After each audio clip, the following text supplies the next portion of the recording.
No, sir. No, sir. No. No! That's his fault if he gets distracted. Please stop, Marty. It's like the magnet. Dylan. It's his fault if he gets distracted. Dylan. Stay there. Is there something to put your honey on? No. Yeah, you can carry your pocket. This is all in the That's the Okay. best way to make Magic. it clap. All right, quiet.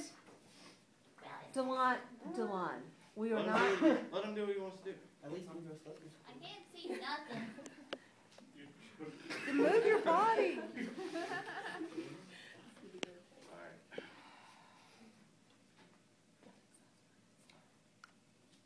Resolved.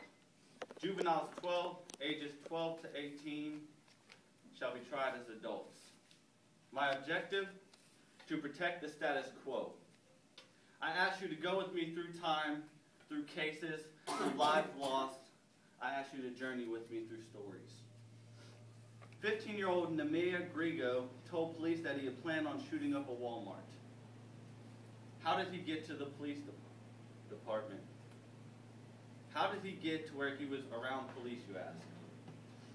Because he was at the police department because he shot his entire family.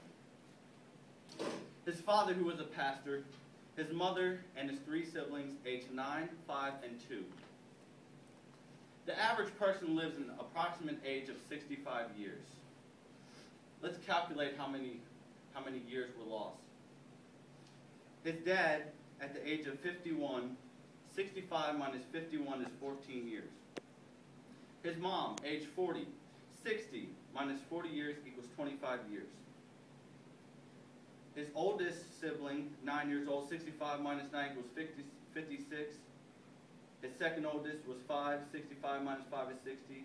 His last being 2 years old, 65 minus 2 is 63. Grand total 218 years. 218 years that are no longer with us. 218 years he wiped out in minutes. Now you ask, what is his time lost? Well, he's 15 years old, and the laws protecting juveniles say that after the age of 21, they are set free. 21 minus 15 is 6. I want you to ask yourself, each and every one of you, I want you to ask yourself, is 218 years a fair trade for 6 years? I will not take time to add the years in the next case because it would take far too long.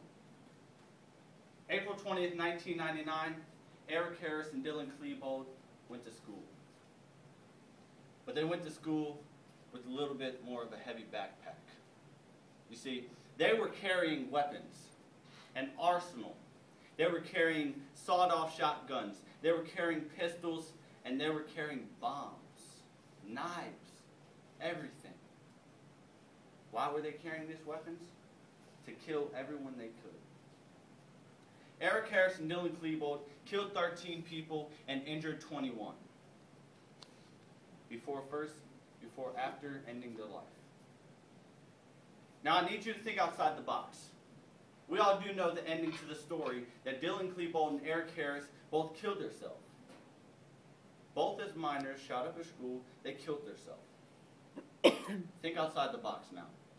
Pretend that Eric Harris and Dylan Klebold did not kill themselves. Pretend that they actually had to face a trial. Both being minors, they would go until the age of 21 and they would be let free. 13 people died. I believe 218 is a conservative number for that.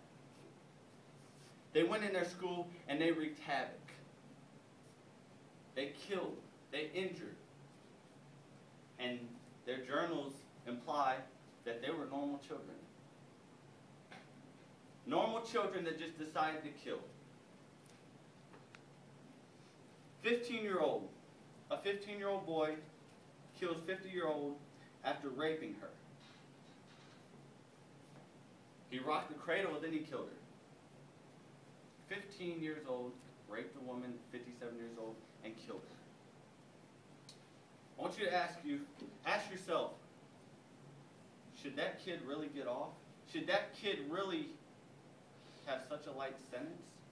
Well, if you try them as juveniles, he will. He will be released at the age of 21. He will not serve his proper time for taking a beautiful life off of this. You see, but he didn't just rape her, he didn't just kill her. He bashed her. You know, he stabbed her over and over, and he left a mess. He left a bloody mess for everyone to find. Her brother, the victim's brother, came into the house, and he found the body. Her other sister reported that her brother, before he died, not too long after, had nightmares every night about the scene. The gruesome scene that he left. All of the blood on the floor. I want you to ask yourself this. How much blood would have been on that floor if he was 19 years of age? I guarantee you it would be the same amount as if he was the same age he is now.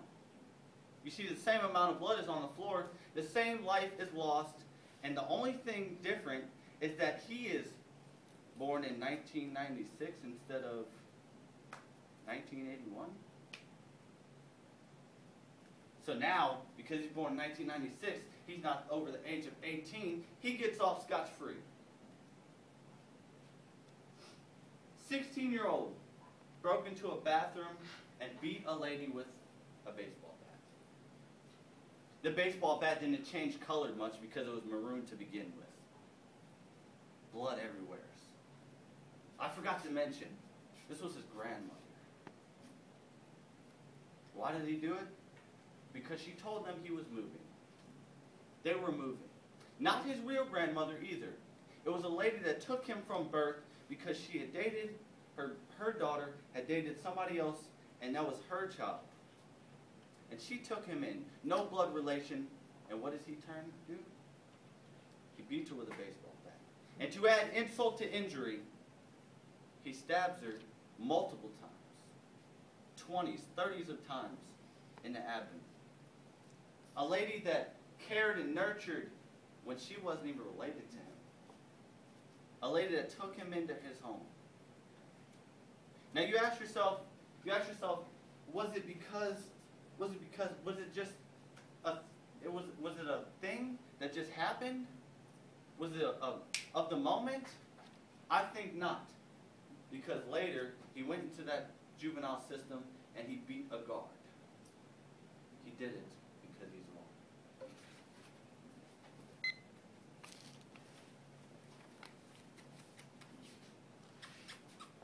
Do you wish preparatory time? No, I'm good.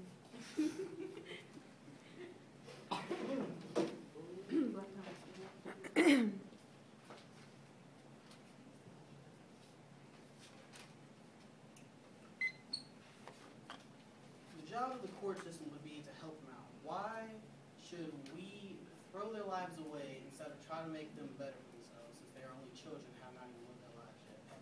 You ask why should we help them and not throw their lives away? Why should we not help them Instead of throwing their lives away? Is that what yes? Why should we not try to help the people instead of just throwing their lives away and leaving them in prison? Because every case I read had lives lost. They threw other people's lives away. Why should we give them any different treatment than what they treated the person they killed?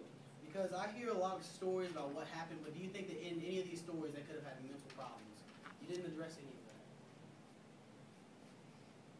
They're teens. They did fine in school. None of these are mentally handicapped people. They're just somebody who makes bad mistakes, just like a grown-up should do. In one of your stories, you said the only thing different was their age. But are you aware that comes with difference of age comes with a difference of brain development, and they are not yet fully mature? Developmental curves from the frontal and parietal lobe peaking at about age 12. Resolve. Juveniles 12 to 18 should be tried as adults.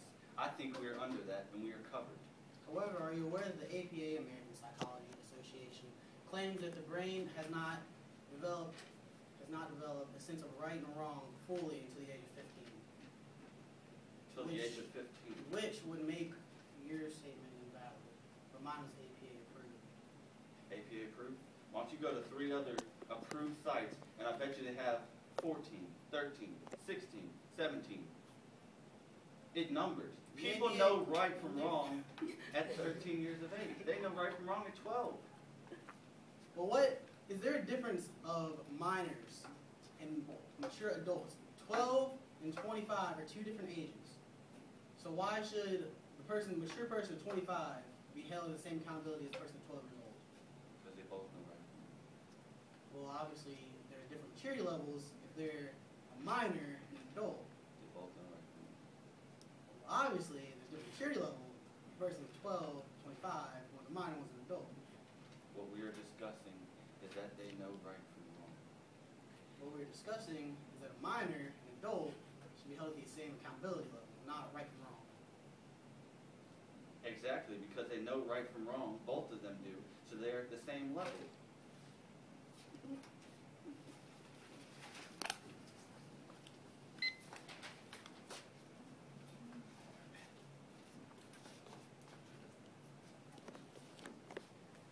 Result.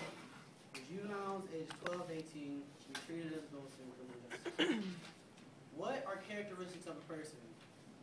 What are characteristics of a person that come with being a minor? Let's start off that the brain is not even fully developed until the age of 25. Why should a person who is just getting to the middle stages of brain development be held to the accountability of a grown man or woman? Prezi.com states that the brain gets to the weight that it shall be as an adult at 15. It is finally at the time that social conscience, insight, judgment, and reasoning are just beginning to develop and show potential. What about ages 12 to 15? They haven't yet hit this stage. Should they be held to the same accountability? What about ages 15 to 18? They're just in the infancy of this stage. What if someone aged 12 commits the same crime as a person aged 25? Why? He is a child. The person is not mature enough to live on his own, not mature enough to buy a house, to drive a car. Why should he be held at the same accountability of a person that does? What if someone 16, 17 commits a crime and the person of age 35 does? This debate is not about murder. This debate is about all crimes in the criminal justice system. If a 16-year-old cannot run for president, why should he be held as someone who can run for president? As much as you all like to believe, we're not mature. We're not ready. We haven't fully developed into the person that we are supposed to become. We all make mistakes. Let's say that a child does commit a serious crime like murder. Should that child be subjugated to prison, the same prison that these older people do? This accidental murderer who didn't know any better, be held to the same grisly and bearded, tatted up, scary people in the prison. The life sentence. What if he got the life sentence? The child hasn't even begun to live his life yet. Why should he be subjugated to a life sentence in prison? Alabama, Arizona, Arkansas, California, Colorado, Delaware, Florida, Georgia, Idaho, Indiana, Kansas, Kentucky, Louisiana, Maryland, Mississippi, Missouri, Montana, Nebraska, Nevada, New Hampshire, North Carolina, Ohio, Oklahoma, Oregon, Pennsylvania, South Carolina, South Dakota, Tennessee, Texas, Utah, Virginia, Washington, Wyoming.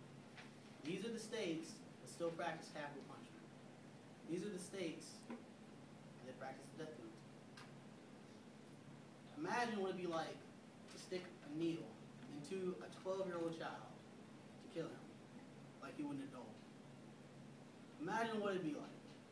And in a lot of cases, the person didn't even die or didn't even fall asleep from the anesthetics, which just requires a lot of shaking and seizing. Imagine a 12-year-old, nothing, just shaking, being strapped down to a chair. He didn't know any better. Minors are minors for a reason. We are not yet responsible and should not be held to the same standard as adults. Why should we be treated as children? In all situations except for this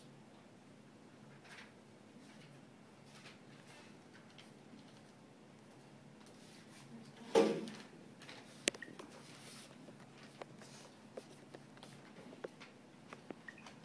You said brain development is over and is finish at the age of 25, correct? So you're saying that they allow people at the age of 21 to drink even though you do not have a fully developed brain? By that time, the right or wrong and conscience and judgment and insight, that has been developing for about at least 6 to 7 years. Around that time. When do you say is the exact age of that arrival of right and wrong? Around 15.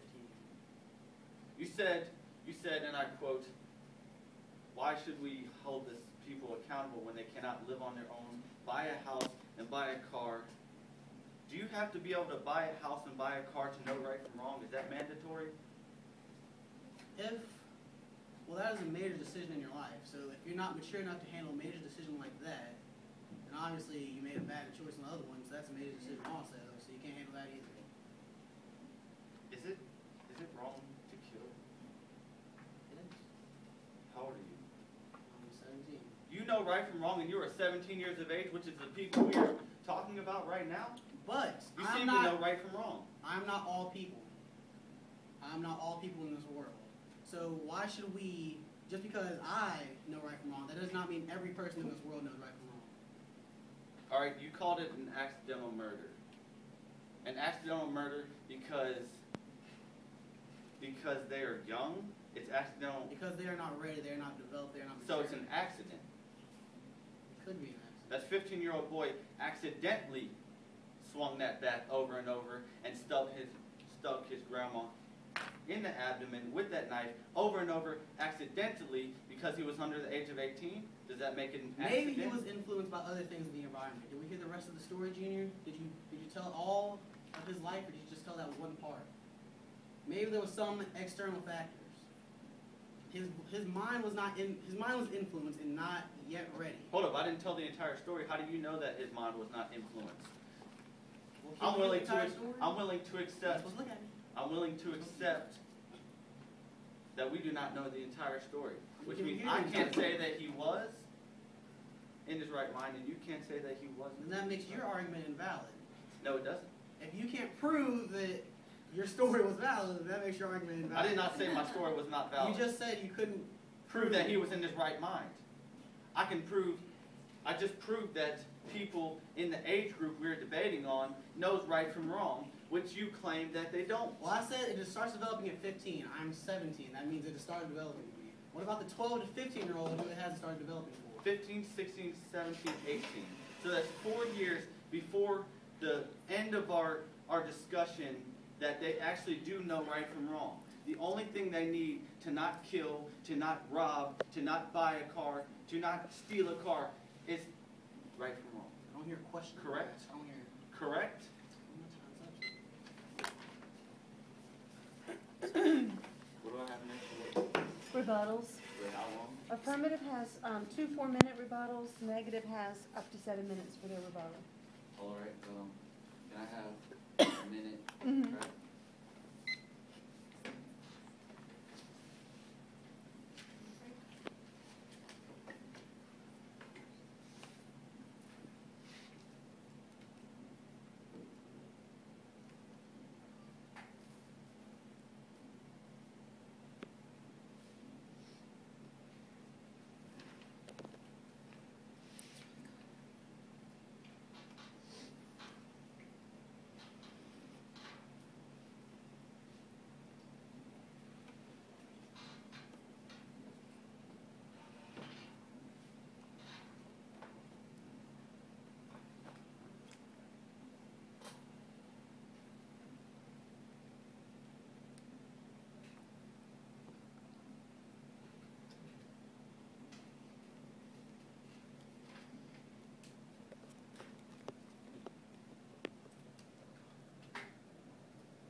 Time.